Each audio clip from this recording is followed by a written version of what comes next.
Welcome to the Jasper Blueprint, a podcast for established business leaders to explore what it takes to build a robust business in a rapidly changing operating environment. The volume and scope of decisions you need to make and the uncertainty and constraints you operate within aren't going anywhere. So this time that we have together here is a window that you can carve out to think, reflect and question so that you and your business can grow. Unexamined beliefs about the purpose of business limit your ability to make money. Let me show you a different way to think about, build and run your business. Because business is not a zero-sum game. Someone doesn't have to lose for you to win. Your choices aren't binary. Money and meaning aren't mutually exclusive. In fact, I'll show you how merging money and meaning is the competitive advantage your business has been missing. Let's jump in and I'll break down the process for you step by step so that you can build a business you're proud of.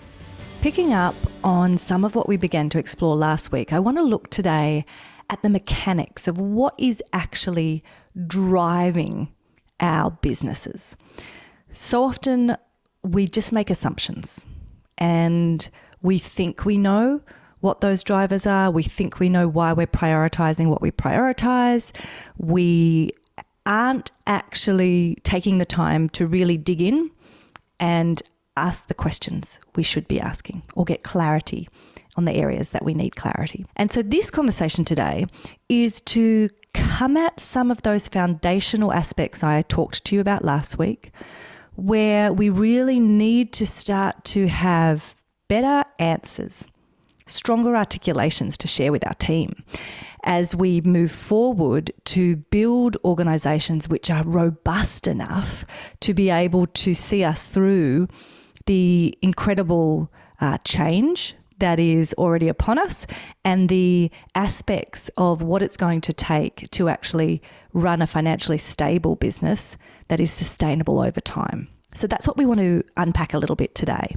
The first piece that I want to kind of tap into, if you like, is that part of what is going to need to happen for you to be able to go on this journey with me and really get clear on what is driving your organisation and how you're articulating these things is you're going to need to get in the habit of being able to tune out all of the noise and the other voices and the expectations and demands that to date have probably been the noisiest, loudest, biggest things that are sort of apparent for you as you try to juggle all of the different balls that you are dealing with as a leader of an organisation.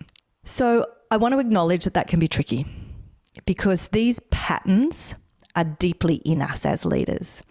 There are aspects of our behaviour, the types of results we get that we have been rewarded for over the course of our whole lives, really, which have set in motion different drivers for us that most of us are not conscious of, that mean we are drawn towards wanting to behave in certain ways or at least appear to behave or operate in certain ways because that is how we have been rewarded in the past. That is how people have seen us and given us that confirmation that we are valuable, that we have sort of some worth, if you like.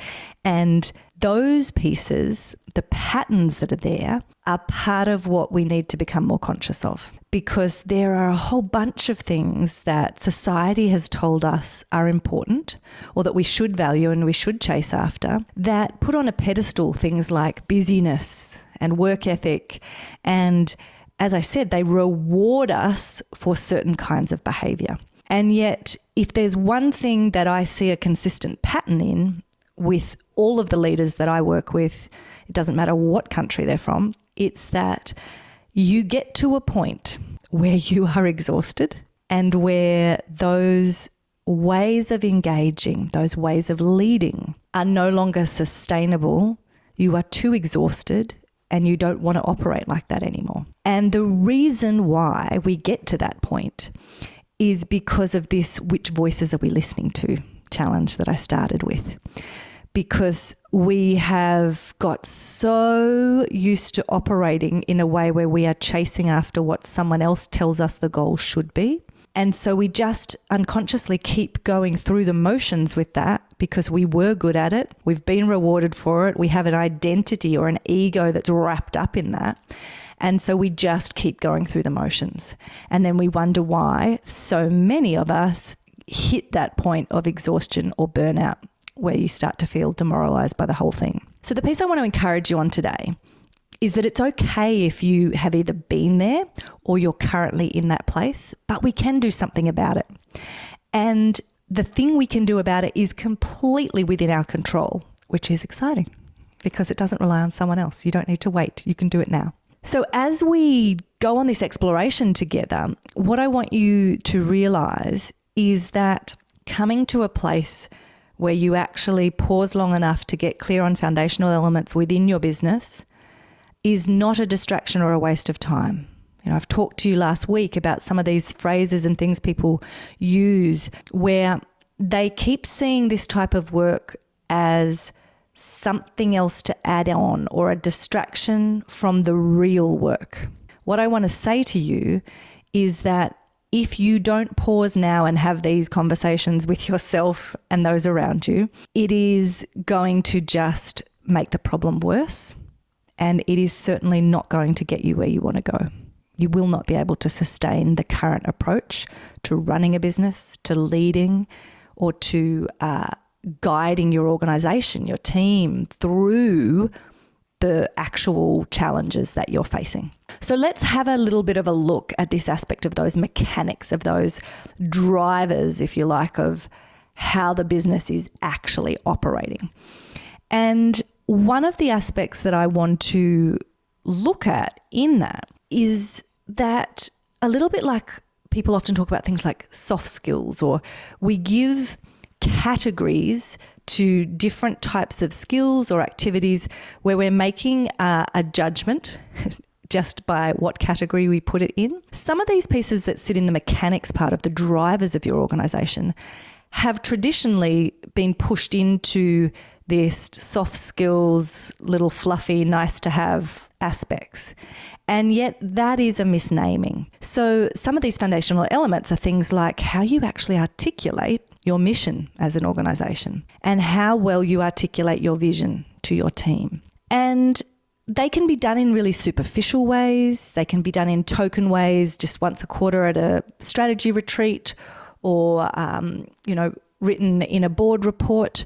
I'm not talking about superficial explorations of these conversations. I'm talking about actually informative, useful explorations that get us to powerful namings and really honest articulations of these things, which help us translate that vision and communicate that mission to our team, to our customers, and to anyone else who it's critical that they understand that. Because without clarity and those articulations, we will forever, as the leaders, be frustrated by being pulled down into the weeds of conversations that we don't want to be part of and that we shouldn't be part of. And we will also be trapped in that space of actually having resentment and frustration at our team of like, why are you not capable of doing your job? Why am I always being called in to save the day or to fix these problems?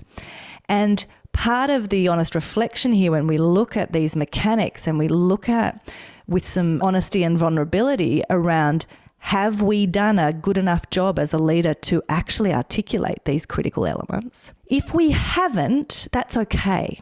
I can walk you through step-by-step processes that will get you to solid articulations. That's very doable. But first you need to realize whether or not you need to do the work. So that's where you must start. When we can actually communicate these pieces, part of what I want to see shift for you, and part of the exciting aspect that frees you up then as a business leader, is that so often, if we go back to some of those patterns, the things we've been rewarded for in the past, both as children growing up and then through our careers as adults, there are connected to some of these narratives around if you work hard, you will be rewarded. If you lead, you will have that position and prestige, and there will be a whole bunch of different elements that will reward you for that effort and for taking those risks to step out and lead, whether it's a community group or your organization or your family or whatever it is, right? So we have these narratives around risk and reward and how that will play out. And they've driven our behavior until this point. Here's the thing. So many leaders, part of why they're demoralized, part of why there's this frustration and burnout is people are feeling like, I have done the hard work. I have shown up. Everyone has relied on me. I saved the day. That is what I have done my whole life. And yet I am not feeling in my business like I am actually receiving enough of the reward. Have you experienced that?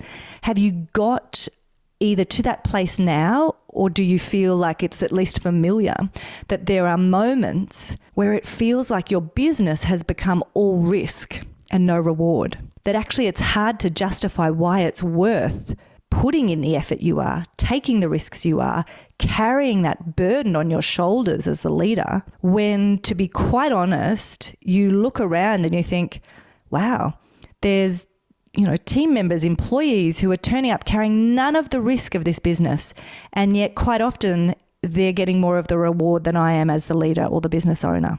If that's happening for you, we need to shift that, right? We need to break that cycle and we need to change your experience of risk and reward. My experience over the last 2.5 decades has been that what people have failed to understand when they have treated business as being distinct from other areas of what it is to be human, when they have treated business as being about prioritizing profit or money over the other areas of their life and what they care about, what it has achieved is that it's got these aspects out of whack. And so it's meant we are focusing on the wrong things and working really hard and chasing after goals that are neither the right goals for us to experience fulfillment, but they also are not the right goals if we want to have the financial stability of an organization that actually has a solid business model. And that's the crazy thing, is that in people thinking they're doing the right thing, they're following the rules, in people thinking they are making a wise decision to prioritize the financial side of the business or the profit focus of the business, what they're actually doing is undermining their ability to make more money, and they are making the business more risky, less sustainable over time, less able to be responsive to the crazy world we live in, less appealing to employees, less appealing to customers, certainly less appealing to investors. So it's having the opposite effect that they wanted on the financial side, and it is taking a massive toll on the side of them as a whole person and flourishing and feeling fulfillment or some kind of purpose and meaning to their life, because by believing that doing it this way was going to bring about the money and the profit and the success that society told them, they had been putting off all of the pieces that actually gave them life and energy, that actually made them proud of themselves and the business they were building, that actually gave them the types of deep, connected relationships they wanted to have across all areas of their life. So we have put on hold critical elements of what it takes to actually experience fulfillment as a human, and we have charged full pelt after things which actually can't even deliver what they promised, and what they promised has missed the point of how the world really works, because the world is not black and white. It doesn't actually work that way, where if you prioritize profit, you will then at some point have enough and be able to suddenly become a generous person or suddenly bring more meaning and purpose into your life. That is an old paradigm, an old way of thinking that I would argue never actually worked, but it certainly is not an option for us now as leaders in the world we operate in. So that piece of those mechanics is my explanation to you of why this work is important. Because we won't go into it in massive detail today, but those distinctions of figuring out what is the way to describe your vision of what you're moving towards, what you want to be part of contributing to in the world, that taps into the unique aspects of what your business actually can bring, where it adds value, where it creates transformation or positive flow-on effects based on what you do, and taps into what you then care about and brings that meaning or purpose to the work, right? So we've got that vision of who we want to be in the world as an organization, what we want to be part of contributing to at the big picture. And then down at that level of, we've already talked last week around our values, and I've spoken to you a lot about that. But in between those two spaces, between what we're grounded in our values and we're moving towards in our vision, the piece that plays out between those two spaces is how we operate as a business, our actual role, what we're doing day to day, how we operate, how we make decisions, how we treat people. All of those things can be articulated in a well-framed mission for an organisation. And what all of these pieces I'm talking to you about today in terms of the mechanics, the drivers, what they provide for you as those foundational pieces to build from is that you are no longer feeling bombarded by the hundreds of different decisions, by everyone's expectations, by the latest craze of people telling you what you should be focused on as a business, or where you should be spending money, or which programs you should be signing up for, or skills you should be learning. You now have a lens or a filter to put all of those options through that helps you just cull and say, well, 90% of those aren't even worth me considering because they're outside the realm of what it is we're trying to be part of in the world and who we are as an organisation. So I'm not even going to give them my headspace. When you have this clarity and you have these filters, suddenly there's far less decisions to make. And for the decisions that are left that you do need to make, where you are going to have to show up as a leader, you are going to have to use your judgment and your discernment, you're now not starting from a blank sheet of paper every time. You're not fumbling to try to figure out what the best decision to make is. You have that touchstone piece that is critical to come back to and do the sense check for alignment. And that is why it is critical to get clear on these foundational elements, to understand what's driving you, to see where that's actually coming from, and to be able to shift in the organisation the clarity of your articulation to share with your team so that there's that shared understanding, that it's really explicit. Because what that does is actually help open up your team's ability to step into bigger and bigger spaces without having to ask you or draw you back in. When you haven't articulated things clearly, they are operating in the dark, which helps no one. We don't want that. So that's why these drivers are so important. So when we think about wanting to make that shift, I'm wanting you to be able to experience more of the rewards in your business and less of the risk. I talked last week about one of the reasons why this work is urgent for you as a business leader is that merging the worlds of money and meaning is the best way for you to be able to start to actually spot, anticipate, and mitigate risk in a way that I do not see 99% of businesses doing currently. You will be miles ahead of your competitors in terms of the way that you will see around corners and ahead of the game when you start to come at risk from this perspective. You will de-risk your own experience, you will de-risk your business's financial stability and the long-term viability of the business by merging these ideas of money and meaning. And what it will allow when you start to experience your business again from a place of it genuinely having that better balance between risk and reward. You're always going to be taking risks. You're always going to be needing to make decisions. That comes with leadership. I can't take that away. But when you get those things back into a better balance and when you feel flow really happening between those two spaces of money and meaning. When you've created a business model where your decisions help create this mutually reinforcing cycle between a business that is absolutely growing in its financial stability and all of the elements that someone might traditionally be looking at for positive sides of a business doing well, but it is simultaneously only achieving that growth on the financial side on the back of delivering better results. It is about you coming to business from that beautiful perspective of seeing it as, how do we really, through things like our mission and our vision, get clear on the aspects of what we uniquely bring. What's our differentiator? How do we sit in the market? What's the sweet spot where we can play a really significant role and deliver better outcomes than others?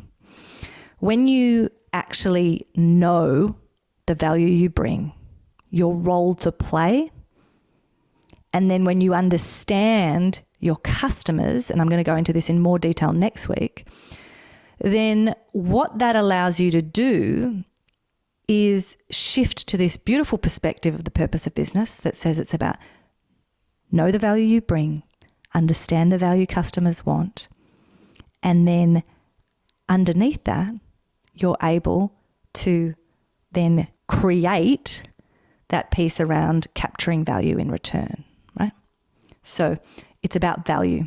Value you bring, value they want, and value back into the business. And that piece that I just spoke about, when we think about it from this idea of resetting our experience of risk and reward in our business, is about focusing, instead of a desperate chasing of revenue, coming from a place of scarcity, trying to reduce costs, increase profitability. Instead, we're saying, I am focusing on delivering results that drive revenue. I want you to be unapologetic on both of those pieces, but it's a different way of coming at it, and it changes everything. It allows you to experience the power of both those spaces and to not have them as separate things, but to instead bring them together so that your experience of them is one where, like I said, they're mutually reinforcing. There is a relationship between the money and the meaning that will totally transform your experience of your business and your life more broadly. When I think about some of the pieces that might be helpful for you to think about as we kind of shift into this space of the mechanics and the drivers, I've created a free download that you can grab where I've taken the patterns that I've spotted in leaders across the last 2.5 decades and identified these 5 steps that you can take to reclaim decisive leadership. Because the thing I've noticed in these patterns is that the types of leaders who I work with have been decisive in the past, have been effective and in their flow and at the top of their game, but there's a bit of a wobble happening at the moment where in the challenge of particularly the last 4 years, the craziness that we've all been through, but then now in sitting with the realization that things aren't going back to normal, there's no returning or going backwards happening here. Instead, things are speeding up. The rapid rate of change is only accelerating.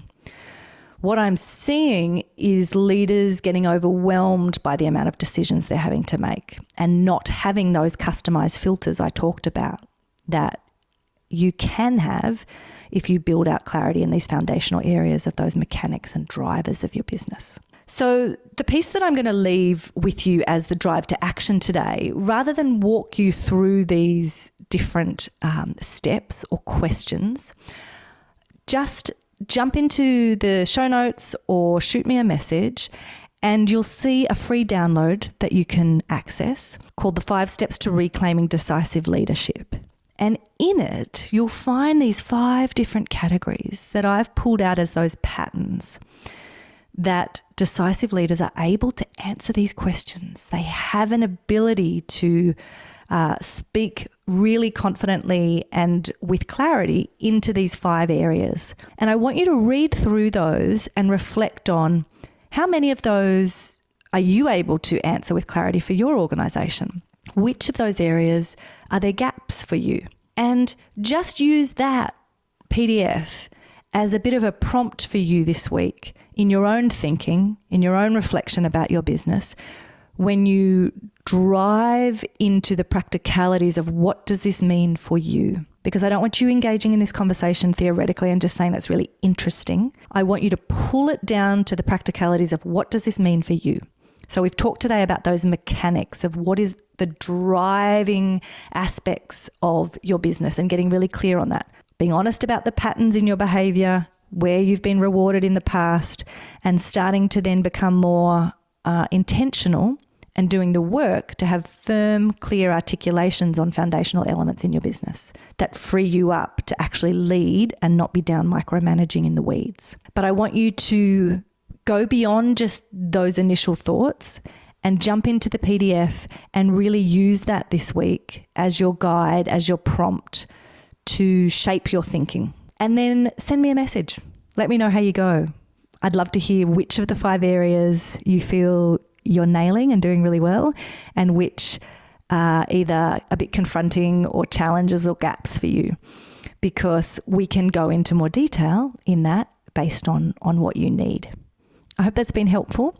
And as always, please remember in any of these explorations, we're trying to get to the place where we can design and build businesses that we're actually proud of, because they have moved out of the category of these horrible ways of looking at business where it's this zero-sum game and you have to win by someone else losing. You need to exploit and, reduce costs at all expenses regardless of what the consequences are.